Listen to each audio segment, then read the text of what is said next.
திரு வில்லரசன் அவர்களின் சென்னியின் வாழ். அன்று மதுரை நகரின் தெருக்களிலெல்லாம் பல வகையான தேர்கள் நிறுத்தி வைக்கப்பட்டிருந்தன.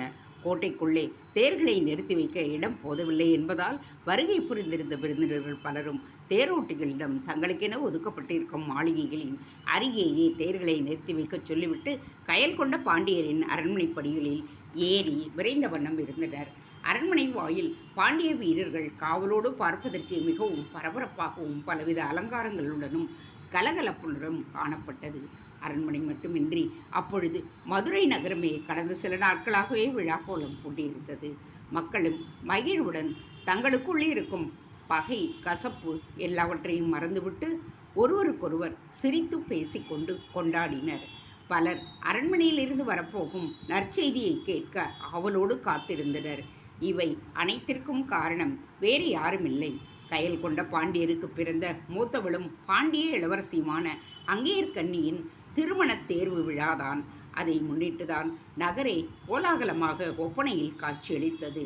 கயல் கொண்ட பாண்டியர் தன் ஒரே பெண்ணான அங்கேயர்கண்ணிக்கு துணை தேடுவதை தொடங்கி இருந்தார். பாண்டியருக்கு ஒரு தனி குணம் இருக்கிறது. தன்னிடம் இருக்கும் அனைத்திலும் சிறந்ததாக இருக்க வேண்டும் என்று எண்ணுபவர்கள் அவர்கள். ஒரு பிடி மண்ணாக இருந்தாலும் சரி, மலையாக இருந்தாலும் சரி, இருப்பதிலேயே எது சிறந்ததோ அதுவே அவர்கள் கண்முன்னே இருக்க வேண்டும். இப்படிப்பட்ட குணமுடைய கயல் கொண்ட பாண்டிய வேந்தர் தன் வருங்கால மாப்பிள்ளையை மட்டும் எளிதில் தேர்வு செய்து விடுவாரா என்ன? அதற்காகவே தென்னகம் முழுக்க இருக்கும் அரசர்களுக்கு தேர்வு குறித்து அறிவிப்பையும் அழைப்பையும் கொடுத்திருந்தார். பாண்டிய மகளை மணக்க விரும்பாதவர் யார்? தமிழக நிலத்தில் மிக தொன்மையானதும் வளமும் செல்வாக்கும் கொண்டது பாண்டிய அரசு. இதன் மருமகனாக வருவதென்பது பல பிறவிகளில் செய்த பயன் என்பதே பலரின் அகக்குரல். அதில் பங்கு கொள்வதற்காகவே அன்று தென்னகத்திலிருந்து பல சிற்றரசுகளும் பேரரசுகளும் மதுரைக்கு வருகை தந்திருந்தனர். அது மட்டுமல்ல, அன்று மற்றொரு சிறப்பாக மதுரை இரு வேந்தர்களை தாங்கி கொண்டு இருந்தது. ஆங்காங்கே கயல் கொடிகளுடன் ஓங்கு வில்கொடியும் பறந்து கொண்டிருந்தன.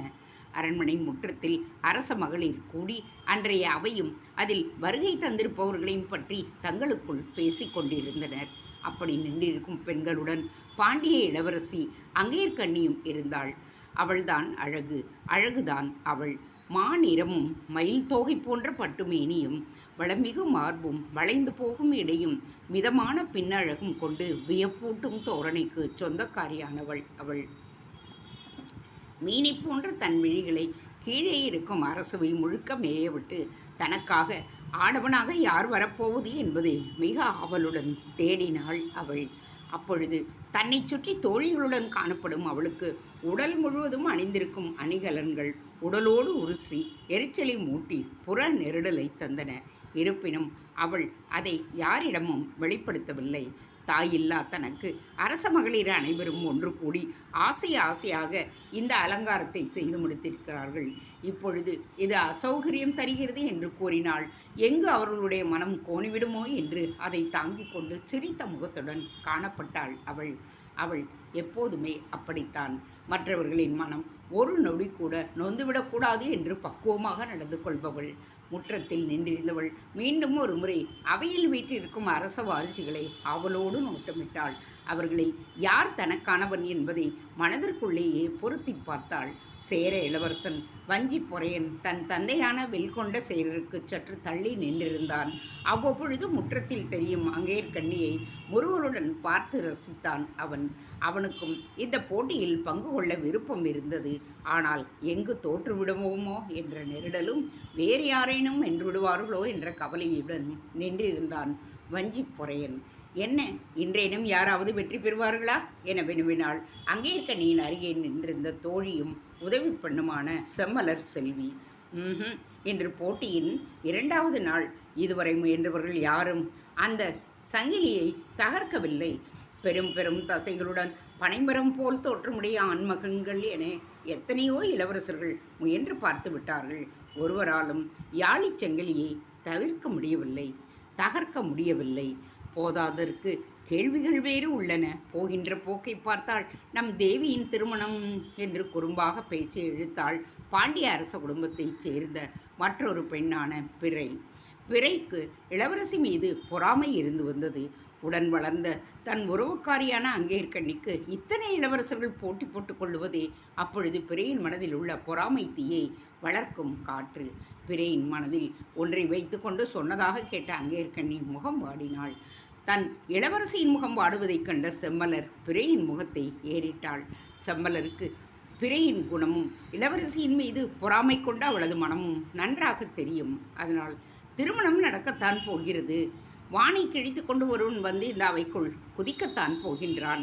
யாழிச் சங்கிலியை தகர்த்து தாங்கள் அவிழ்க்கவே முடியாதபடி காதல் சங்கிலியை கொண்டு தங்களை சிறைப்பிடிக்கத்தான் போகின்றான். இது நிச்சயம் நடக்கும் பாருங்கள் என்றாள் செல்வி. அதை கேட்டதும் அங்கேற்கண்ணியின் முகம் மலர்ந்தது. பிறையோ செல்வியை ஏளனமாக பார்த்தாள். பதிலுக்கு செல்வியும் மிடுக்காக அவளை பார்த்துவிட்டு அங்கேற்கண்ணியின் காதருகே சென்று, தேவி, அந்த பிறை பொறாமையில் பேசுகிறாள், அதை தாங்கள் பொருட்படுத்தாதீர்கள் என்றும் முணுமுணுத்தாள். செல்வியை கண்ட இளவரசி அப்பாவியாக சிரித்து கொண்டே சரி என்று தலையாட்டினாள். அங்கேற்கண்ணி மிகவும் மென்மையானவள். பாண்டிய இளவரசியாக இருப்பினும் அதிகார குணத்திற்கும் அவளுக்கும் பலகாத தொலைவு. யாராக இருப்பினும் மிகுந்த மரியாதையுடன் நடத்துவாள், பேசுவாள். சாதாரணமாக அவளை ஒரு வாக்கியம் பேச வைப்பது அபூர்வம். தன்னையான கயல் கொண்ட பாண்டியர் கூட அவளை அதிகம் பேசி கண்டதே இல்லை. இது அவளின் பிறவி குணம். யாரேனும் தன்னை ஒரு சுடு சொல்லால் சுட்டாலும் வெம்மி விடுவாள். அதனாலேயே பலரும் இளவரசியிடம் பக்குவமாக பேசுவார்கள். இது அவரின் மனதை புண்படுத்தி இருக்குமோ, இளவரசி தவறாக எடுத்துக்கொள்ளுவாரோ என பலவித முன் யோசனைகளுடைய அங்கேற்கண்ணியை சந்திப்பார்கள். இதில் பிறை மட்டும் எதிர்மறையானவள். இளவரசியை புண்படுத்த வேண்டும் என்றே பேசுவாள். இப்படி பூவை போன்ற மென்மையான தன் ஆசை மகளுக்கு அழகியும் ஆண்மை மிக்கவனையும் திருமணம் முடித்து தன்னுடனேயே தன் படைத்தலைவனாக வைத்துக்கொள்ள எண்ணினார் கயல் கொண்ட பாண்டியர். அவருக்கு மற்றொரு மகனும் இருக்கின்றான். அவன் பாலகன். இந்த போட்டியின் விதிகள் 2. அவையின் நடுவே மேல்தளத்தில் இணைக்கப்பட்டு கீழ்நோக்கி வளைந்து தொங்கிக் கொண்டிருக்கும் ராட்சத யாழிச் சங்கிலியை தன் பலத்தை உபயோகித்து தகர்த்து பிக்க வேண்டும். அதை வெற்றிகரமாக தகர்த்து விட்டால் இறுதி தேர்வாக அமைச்சர் கூட்டமும் மற்றவர்களும் அரசரும் வைத்திருக்கும் கேள்விகளுக்கு பதிலளிக்க வேண்டும். இவை 2ம் அத்தனை எளிதானதல்ல. தொங்கிக் கொண்டிருக்கும் அந்த சங்கிலி முன்பொரு காலத்தில் யாழிகளை கட்டுவதற்காக உபயோகப்படுத்தப்பட்டவை. அப்பொழுது யாழிகளின் எண்ணிக்கை முற்றிலும் அழிந்து போனதால் அவற்றை கட்டி வைத்த சங்கிலிகளை மட்டுமே பாண்டியர்கள் வைத்திருந்தனர். இதை தகர்க்கும் அளவுக்கு உடலில் பலம் இருந்தால் அடுத்ததாக கேட்கப்படும் வினாக்களுக்கு அத்தனை எளிதாக யாராலும் பதிலளித்து விட முடியாது. அந்த கேள்வி கடைகளை எதிர்கொள்ள அசாத்தியமான பலம் வேண்டும். மொத்தத்தில் ஆரோக்கியமான பலத்த உடலும் பலத்த மனமும் கொண்டவர்கள் மட்டுமே 2லும் வெற்றி பெற்று பாண்டிய இளவரசிக்கு மாலை சூட்ட முடியும். தவறு இளவரசி கையால் வாகை சூட்டிக்கொள்ள இயலும். அந்த அவையில் கயல் கொண்ட பாண்டிய வேந்தரும் வில் கொண்ட சேர வேந்தரும் அருகருகே சிம்மாசனங்களில் அமர்ந்திருந்தனர். பாண்டியனின் மடியில் அவருடைய மகன் அமர்ந்திருந்தான். போட்டி தொடங்குவதற்கு இன்னும் சில நிமிடங்கள் இருந்தன. அப்பொழுது சேரவேந்தரின் நுனினாவில் வெகு நேரமாக அடைபட்டு கிடந்த வார்த்தைகள் உடைத்து கொண்டு பாண்டியரின் செவியை எட்டின. கயல் கொண்டவரே, புலி கொண்ட சென்னியின் பிடிவாதம் இதுவரை எள்ளளவும் குறையவில்லை என்பது இதிலிருந்து உறுதியாகிவிட்டது. தாங்கள் அழைப்பு கொடுத்தும் இந்த திருமணத் தேர்விற்கு சோழ இளவரசர்களோ சோழ நாட்டு சிற்றரசர்களோ எட்டிக்கூட பார்க்கவில்லையே. புலி கொண்டவர் மிகவும் அழுத்தக்காரர் என்றார் சேரவேந்தர். வெறுப்பேறிய அவருடைய முகமும் பேச்சும் சோழர்களின் மீது அவருக்கு இருக்கும் கசப்பை காட்டின. சேரவேந்தர் பார்ப்பதற்கு மிகவும் அழகாக இருந்தார். சிவந்த மேனியும் கொண்டை முடித்த தலையுமாக காணப்பட்டார். அவருக்கு அருகே புகழ்பெற்ற சிற்றரசனும் படைத்தலைவனுமான பிட்டாங்கொற்றன் அமர்ந்திருந்தான். கொண்டையும் கூரான தாடியும் இடது கண்ணிலிருந்து இடது தாடை வரை ஒரு தழும்பும் வரிப்புலி போன்ற தோற்றம் கொன்ற அவருக்கு வயது 40ஐ தாண்டி இருக்கலாம். கூர்மையாக சுற்றி நோக்கும் அவருடைய விழிகள் வேட்டையாடும் அரிமாவை ஒத்திருந்தன. பிட்டங்கொற்றான் தான் சேரசேனையின் முதன்மை தலைவரானவர். மூவேந்தர் கூட்டுப்படையில் கூட சேரப்படை இவருடைய தலைமையில்தான் அணிவகுக்கும். இப்பொழுது கூட்டுப்படையின் ஒப்பந்தம் முறிந்து போனதால் சேரப்படை தன் வட எல்லையில் நின்று கொண்டிருந்தது. அதாவது துளி நாட்டின் எல்லையில் இருந்தது. பிட்டங்கொற்றருக்கு அருகே சேர இளவரசன் நின்றிருந்தான். அவனும் திடமானவன்தான். ஒரு அரசகுமாரனுக்கு தேவையான அனைத்தையும் கொண்டிருந்தான் அவன். அப்போது கூட அவன் பார்வை முற்றத்தில் இருக்கும் பாண்டிய இளவரசியின் மீதுதான் நிலைத்திருந்தது. சேரவேந்தர் கூறியதை கேட்டு மென்முறுவலுடன் தலையசைத்த பாண்டியவேந்தர், ஆம், சோழ சென்னியின் கோபம் தணிந்ததாக தெரியவில்லை. அவர் அப்படித்தான். பகை என்றால் முழு பகை, பாசம் என்றால் பெரும் பாசம். நியாயப்படி நமது விதிகளை ஏற்க மறுத்ததற்கு நாம் தான் அவர் மீது கோபம் கொள்ள வேண்டும். இருப்பினும் கசப்பை மறந்துவிட்டு இனிப்புடன் அழைப்பு விடுத்திருந்தேன். புலி கொண்டவர் என்னை புறம் தள்ளுகிறார் என்றார் பாண்டியர். பாண்டியவேந்தர் மிகவும் அமைதியானவர். நெற்றியில் சாம்பலும் விரிசடையும் முத்து மாலைகளும் திண்ணிய உடலும் முதுமையும் சூட்டிக்கொண்டு காணப்பட்டார். அவருக்கே பாண்டிய நாட்டின் முதன்மை சேனை தலைவனும் மோகூர் நாட்டு குறுநில தலைவனுமான மோகூர் பழையன் நின்றிருந்தான். அவனுக்கு வயது 30க்கு மேல் இருக்கும். சரியாகச் சொன்னீர். கூட்டுப்படை என்றால் சமமான படை என்று பொருள். அதற்கு அனைத்து விதத்திலும் மூவேந்தர்களின் பங்களிப்பும் சீராக இருப்பது அவசியம். ஒட்டுமொத்த படைக்கும் தாமே வாரி இறைத்து கொண்டு இருக்க முடியுமா? அதிலும் போர் அறிகுறி எதுவும் இல்லாத நேரங்களில் கூட கூட்டுப்படைக்கு நிதி உதவி வேண்டுமாம். சேர பாண்டியரிடமிருந்து சோழர் கறந்து கொண்டே இருப்பது நியாயமானதா என்ன என்றார் சேரவேந்தர்.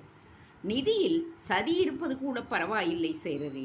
சோழர்கள் மட்டும் மூவேந்தர் கூட்டுப்படைக்கு தலைமை வகித்து கொண்டிருப்பது எந்த விதத்தில் நியாயம்? நான் வேறென்ன பெரிதாக கேட்டுவிட்டேன்? சுழற்சி முறையில் தலைமையை மாற்றும்படி கேட்டேன். அதற்கு போய் புலி கொண்டவர் கோபித்து கொண்டார். இந்த வெற்று கோபம் எத்தனை நாளுக்கு நீடித்திருக்கும் என்றுதான் பார்த்து விடுவோமே. ஒப்பந்தத்தை முறித்தவர் அவர்தான், நாம் இல்லை. அதனால் எதுவாயினும் அவரை முன்னெடுக்கட்டும். அவருக்கு சேர பாண்டிய சோழர் ஒற்றுமை வேண்டுமானால் ஒப்பந்தத்தில் நம் புது விதிகளையும் இணைக்க வேண்டும். வேண்டாமென்றால் அவரவர் வடக்கை அவரவர் வேலையை பார்ப்போம் என்றார் பாண்டியவேந்தர். சரி, மிகச்சரி என்று சேரவேந்தர் அருகில் இருக்கும் குறுநில மன்னன் பிட்டாங்கொற்றரை பார்த்தார். அவரும் முன்வந்து, மெய்தான் வேந்தே, மூவேந்தர் கூட்டுப்படையின் தலைமை சோழர்களிடமே சிக்கிக் கொண்டிருப்பது எனக்கும் சரியாகப்படவில்லை. அது சரியானதும் அல்ல என்றார் பிட்டங்கொற்றர். மோகூர் பழையனும் ஆமோதிப்பதற்காக தலையை அசைத்தான். சேரவேந்தர் தன்னுடைய மகனை பார்த்தார். அவன் வேறெங்கோ பார்த்து கொண்டிருப்பதைக் கண்டவர் அவர் அவனை முறைத்தார். தன்னை மீது தன் கவனம் செலுத்துவதை அறிந்த வஞ்சிப்பொறையன் அவரை பார்த்தான். பிறகு தலையை குனிந்து கொண்டான். அதன்பின் சேரவேந்தர் பாண்டியனை நோக்கி திரும்பி, பாண்டியரே, அப்பொழுது என் மனதில் இருப்பதை ஒளிவு மறைவின்றி கூறிவிடுகின்றேன். நாம் ஏன் ஒன்றாக இணையக்கூடாது என்று கேட்டார். அதற்கு, இப்பொழுது நாம் நட்போடுதான இருக்கின்றோம் என்றார் கயல் கொண்டவர். இது போதவில்லை. தமிழகத்தில் இரு வேந்தர்கள் கூட்டுப்படை ஏன் உருவாக்கக்கூடாது? நாம் ஒன்றிணைந்தால் நிச்சயம் சோழர்களுக்கு சரிசமமாவோம் என்றார் சேரவேந்தர். அதற்கு, சேரரே, உங்கள் நோக்கத்தை நான் மதிக்கின்றேன். பாண்டிய நாட்டுடன் நீங்கள் தோழமை பாராட்டுவது மகிழ்ச்சியாக இருக்கிறது. ஆனால் நீங்கள் கூறுவது போல் நடந்திருந்தால் அது ஒரு பொழுதும் வடவர்களிடமிருந்து தமிழகத்தை காக்கும் படையாக இருக்காது, தமிழகத்தை அழிக்கும் படையாக மாறிவிடும் என்றார் கயல் கொண்டவர். சேரவேந்தர் விழித்தார். நாம் கூட்டுப்படை கட்டினால் சோழரின் பகையை பரிசாக பெற வேண்டி வரும். வரட்டுமே, வந்தால் என்ன? நாம் கூன் விளைந்தவர்களும் அல்லர், சோழர் தடியும் அல்லர். அவன் இல்லாமல் சுயமாக முடிவெடுக்க நமக்கு அதிகாரமும் சுதந்திரமும் இருக்கிறது என்றார் சேரவேந்தர். தாங்கள் புரிந்து கொள்ளவில்லை சேரரே. தமிழகம் முழுவதும் இப்பொழுது போர் முரசுகளின் சப்தங்கள் இல்லாமல் அமைதியாக இருக்கிறது. வடக்கே நமக்கு அச்சுறுத்தல்கள் அதிகமாக இருப்பதால் கூட்டுப்படை கூட்டணி என நாம் ஒற்றுமடை என்று இருக்கின்றோம். முன்பு நந்தர்கள் வடுக எல்லை வரை விரிந்து கிடந்தனர். இப்பொழுது மௌரியர்கள். இந்த நிலையில் நாம் மோதிக்கொண்டால் வடுகர், நந்தர், கலிங்கர் போன்றவர்களுக்கு இரையாக வேண்டி வரும். நம் நோக்கம் தமிழ் மக்களையும் மண்ணையும் காப்பது மட்டுமே. அதற்காகவே முடிசூட்டி கொண்டிருக்கிறோம். தன் உயிரை நீத்தாலும் பரவாயில்லை, தன் மக்களும் மண்ணும் நிலைத்திருக்க வேண்டும் என்பதற்காகத்தான் முடிசூட்டி கொண்டிருக்கின்றோம். தங்களுக்கு புரியும் என்று நினைக்கிறேன் என்று முறுவலுடன் கண்களை சுழற்றி சேரவேந்தரை பார்த்துவிட்டு மீண்டும் அவையை நோக்கினார் பாண்டியவேந்தர். கயல் கொண்டவர் உதிர்த்த வார்த்தைகளால் சேரரின் முகம் ஏமாற்றமடைந்து காணப்பட்டது. அடுத்து அங்கு பேச்சுகளின் சப்தமும் மெல்ல மெல்ல அடங்கியது. அவையில் இருக்கும் கட்டியங்காரன் பாண்டியவேந்தரின் முன் வந்து தலை பணிந்து நின்றான். என்று உத்தரவு கொடுத்தார் பாண்டியர். அதை அடுத்து திருமணத் தேர்வு தொடங்கியது. தமிழகத்தைச் சேர்ந்த வீராதி வீரர்களே, சூராதி சூரர்களே, உங்கள் அனைவரையும் மீண்டும் ஒருமுறை அருமையான நாளில் சந்திப்பதில் மகிழ்ச்சி அடைகிறோம் என அவையின் இருபுறங்களிலும் காணப்படும் தமிழக அரசகுலத்தவரை பார்த்து இன்முகத்துடன் வணங்கி வரவேற்றான் பாண்டிய அவையின் கட்டியங்காரன். நம் பாண்டிய மாவேந்தரையும் சேர மாவேந்தரையும் தலைமையாக கொண்ட இந்த அவை பாண்டிய இளவரசி தேவி அங்கேற்கண்ணி அவர்களுக்கான திருமணத் தேர்வை தொடங்குகிறது. இதோ கிடைக்கின்றதே யாழிச் சங்கிலி. இது ஒரு காலத்தில் யாழிகளின் மீது பாண்டிய மூதாதையர்கள் உபயோகப்படுத்தியது. இதன் பலம் அசாதாரணமானது, மிகவும் கனமானது.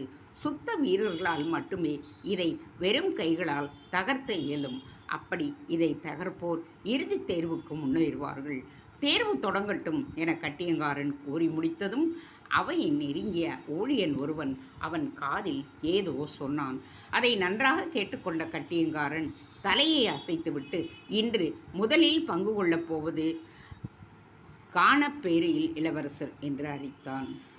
அதை அடுத்து சங்கிலியின் வந்து நின்றான். அவன் கூறிய அந்த இளவரசன் அவனை ஒருவருடன் பார்த்து தலையசைத்தார் பாண்டியவேந்தர். பிறகு அவரை பற்றி சேரரிடம் பேசினார். அந்த இளவரசர் அனைவரையும் ஏறிட்டுவிட்டு தன் முன் தொங்கிக் கொண்டிருக்கும் அந்த சங்கிலியை கைகளால் பற்றி தூக்க முயன்றான். முன்னமே தொங்கிக் கொண்டிருக்கும் சங்கிலியை அவன் சற்று தூக்கி தன் பலத்தை நிரூபித்ததும் மற்றவர்கள் கரவொலி எழுப்பி ஆர்ப்பரித்தார்கள்.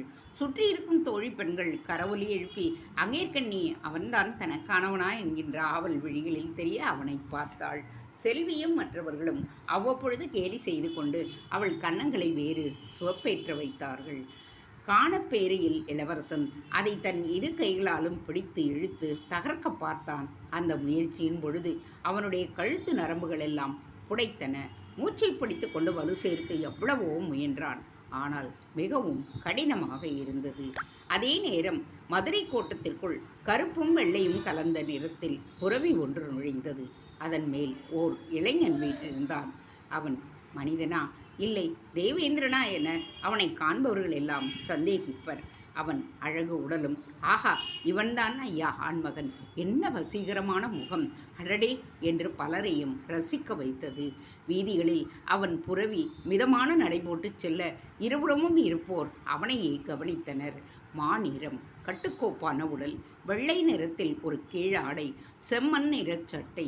அந்த சட்டையின் கழுத்து பகுதியில் புலியின் சின்னம், ஒற்றை மணிமாலை சூடிய கழுத்து, அழகிய தாடையை கொண்ட முகம், மீசையும் பிடரியும் இல்லாத முகம், இறங்கிய புருவங்கள், துருதுருவென அங்குமிங்கும் பார்க்கும் நெருப்பை ஒத்த விழிகள்.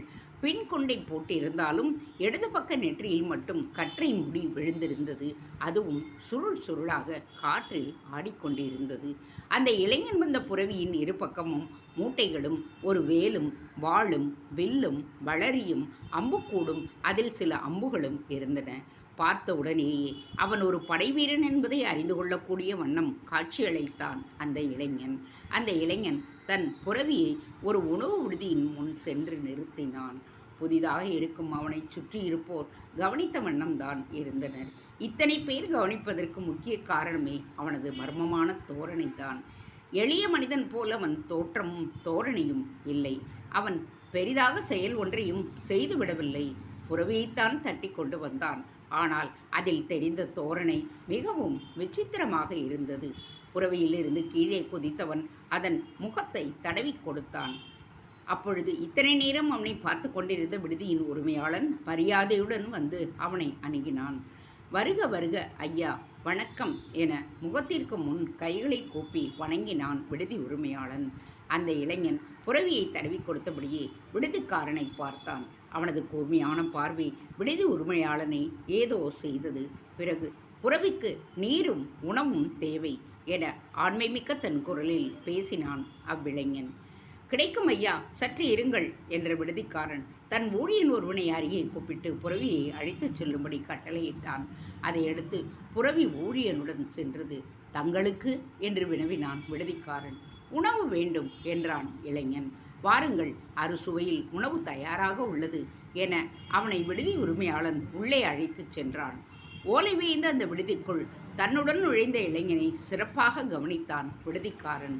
அவனை மேசையில் அமர வைத்துவிட்டு முதலில் நீர், பிறகு வாழை இலையில் சோறு, குழம்பு, இனிப்பு, துவர்ப்பு, கசப்பு, கார்ப்பு என பலகாரங்களை வைத்து அறுசுவை விருந்தளித்தான் விடுதிக்காரன்.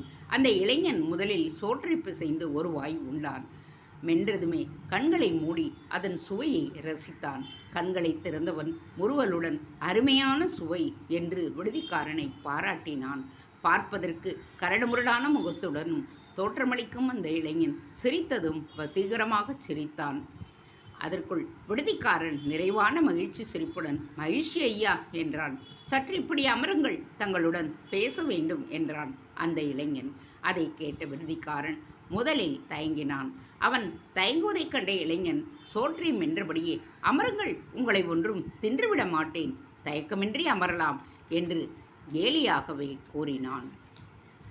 ஏதோ அவனது வசீகரமான பேச்சை மீற மனமின்றி இடம் தராததால் விடுதிக்காரன் அவனுக்கு எதிர்மேசையில் வந்து அமர்ந்தான். தனது விரலில் ஒட்டியிருந்த சோற்றை உரிந்து சுவைத்த இளைஞன் வாயில் சோற்றுடனேயே, "மதுரையில் ஏது சிறப்பு?" என்று வினவினான். விடுதிக்காரன் அதற்கு, "தம்பி, முதலில் தாங்கள் யார்?" என்று தயங்கிய குரலில் வினவினான். அதற்கு அந்த இளைஞன் தனது கூரான பார்வையை அவன் மீது செலுத்த, "இல்லை, யார் எவர் என்று அறிந்து கொள்ளலாம் என்றுதான்" இழுத்தான் விடுதிக்காரன். "என்னுடைய பெயர் கொற்றவன், சோழ நாட்டில் இருந்து வருகின்றேன்." "சோழ நாடா?" விடுதிக்காரனின் குரலில் சிறு அதிர்ச்சி. அவன் அதிர்ச்சியை கவனித்த கொற்றவன், "ஆம், அதில் எதுவும் பிரச்சனையா?" என்று வினவினான். "அதற்கில்லை, பிரச்சனை இல்லை" என்ற விடுதிக்காரன் கீழே பார்த்து ஏதோ யோசித்தான். கொற்றவன் அவனை ஊடுருவி பார்த்து, "என்ன யோசனை?" "அது எதுவாக இருப்பினும் தயக்கமின்றி கூறலாம். உணவு கொடுத்தவர்களுக்கு உயிர் உள்ளவரை சோழ நாட்டவர்கள் நண்பர்கள்." விடுதிக்காரன் மனதில் இருப்பதை சொன்னான். "ஒப்பந்த முறிவின் விளைவால் புலிகொண்ட சோழர், இளம்பெரு சென்னியாரும், எங்கள் கயல் கொண்ட பாண்டிய வேந்தரும் மனக்கசப்பில் இருக்கிறார்கள் என்று செவிப்பட்டேன். சோழ நாட்டவர்களும் கூடத்தான். அதுதான். இதைத்தான் தென்னகமே அறியுமே.